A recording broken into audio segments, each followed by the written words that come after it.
What's up, JP here and welcome to JP Investing. Today is June 17, 2025 and we are now looking sa graph ng PSEI. Nag-end siya kahapon ng 63.58 and still sideways, no? Pero kahapon meron akong nadaanan sa newsfeed ko na a little bit na article. Hindi ko na siya binasa ng buo pero baka basahin ko siya mamaya. Pero ang nakalagay doon is possible daw or kumpiyansa yung mga analyst na bago mag-end yung 2025 or by the end of 2025 is nasa around 7,000 mark na tayo sa PSEI. Oh my God! Wow! No? Yun ang sabi nila, kumpiyansa sila. Actually, nabanggit nga doon na pwedeng umabot ng 78 to 7,600. Yes! Definitely! Pero babagsak din daw ng 7,000. Yun yung sabi ng mga analyst. So, sana mangyari yung ganun. And actually, may inaabangan ako kahapon na mangyari.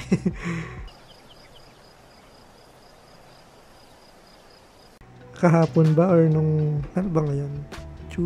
Tuesday pa lang yan. O kahapon niya, yun sa ano, 'di ba may gera ngayon. I think Iran ba 'yon? Iran tsaka I don't know, nakalimutan ko, basta sa Middle East. What? Bro, what are you talking about, man? And medyo ina-expect ko na nabababa yung market natin and nakahanda na pa naman yung mga pambili ko. Yeah, boy.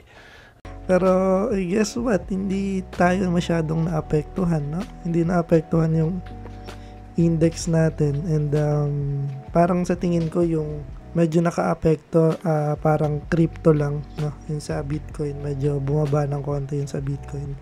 Pero sa stocks, wala masyadong effect.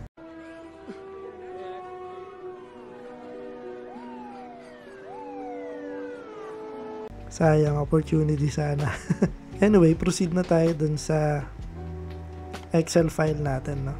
So, nandito na tayo sa week number 86 which consists of June 9, 2025 hanggang June 16, 2025 which is yesterday. So, within this week, nakapag-invest ako ng 2,900.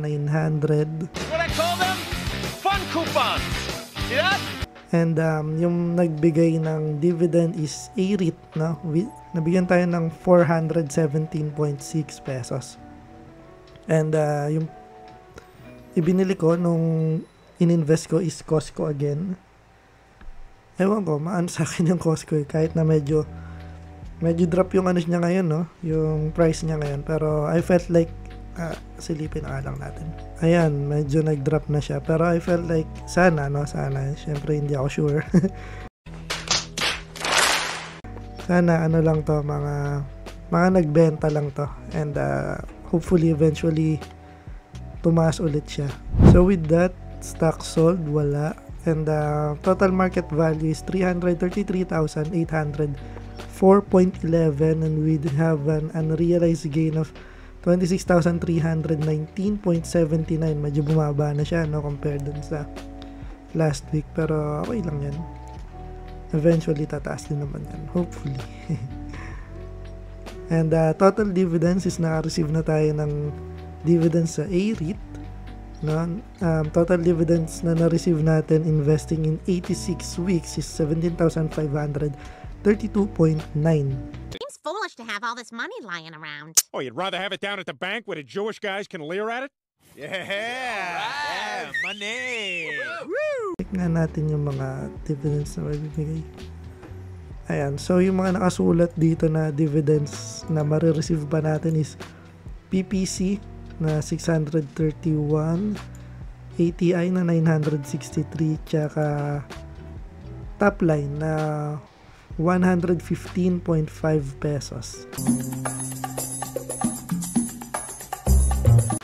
Actually, akala ko yung LTG sa June magbibigay pero nag-declare sila kahapon and July na yung nila, payment date nila. Parang last week yata ng July to, nakalimutan ko na.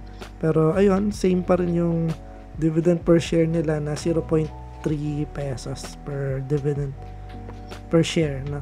So total gains, yun medyo bumaba mula 53,532.04 naging 52,719.11 na lang siya. Pero okay pa rin, di ba? At least kahit pa paano nandun na tayo sa 50,000 mark na total gains. No? Since magto 2 years pa lang naman tayo. Well, magto 2 years tayo sa October. So, kung June ngayon, July, August, September, October. So, 4 months. Meron pa tayong 4 months bago mag 2 years. And we have a total invested money of 281,085 pesos. Wait lang. Hindi ko pala naayos to. Babaan na natin to. Yan. Yan. So, tingnan na natin yung ating comparison sa ating portfolio.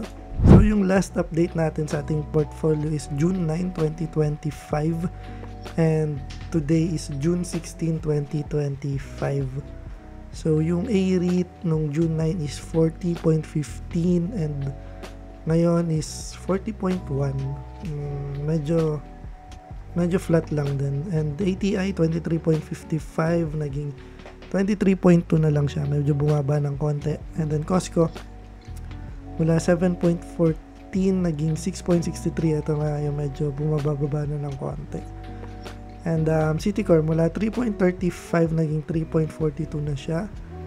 DMCI mula 10.7 naging 10.6 na lang. And actually, yung DMCI, no, nakabasa ako ng report sa kanya na medyo positive yung sales nila ng mga condo units ngayon, no, despite dun sa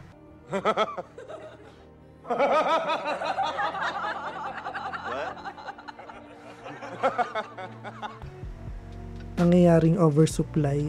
Sabi nila positive daw kahit papano yung nagiging sales nila. So, abangan na lang natin yung kita nila sa next quarter ng financial report nila. No? Tingnan natin kung totoo ba yun nandun sa report. And we have Globe na mula 1.8 or 1,800 naging 1,765 na lang siya. And GTCap mula 590 naging 580 na lang. Bumaba rin pala to. And Keeper mula 2.8 naging 2.77 na yun. Medyo nagbababaan pala sila ngayon. And LTG mula 12.62 naging 12.72. I would assume na tataas pa to ng konti dahil dun sa declaration ng dividends nila. I think medyo may mga bibili pa rin para makahabol sa dividends, no, sa LTG. And Metrobank mula 73.9 naging 74.6. Ayun, tumaas na, nag-positive na ulit siya. And Megaworld mula 1.81 naging 1.79 na lang. PPC mula 11.7 naging 11.68, tumaba ng konti. And RFM mula 4.35 naging 4.45, tumaas na siya. And SEC mula 32.9 naging 33. Ito, inaasahan ko na tataas pa rin to, no? Dahil dun sa news ng DENR na parang may inaprubahan sila na mag-mine pa sa other parts ba or mas malawak na nasasakupan ng mining site nila. What? Bro, what are you talking about, man? Nakalimutan ko na yung news. Basta yun, parang na-approve sila doon. So, mas malawak na mining site, syempre, mas malaking revenue, diba? Kaya, feeling ko, tataas pa to. And, we have top line na mula 34, naging 36 na siya. 0.36. And, total market value na 331,717, naging 333,800, 04.11.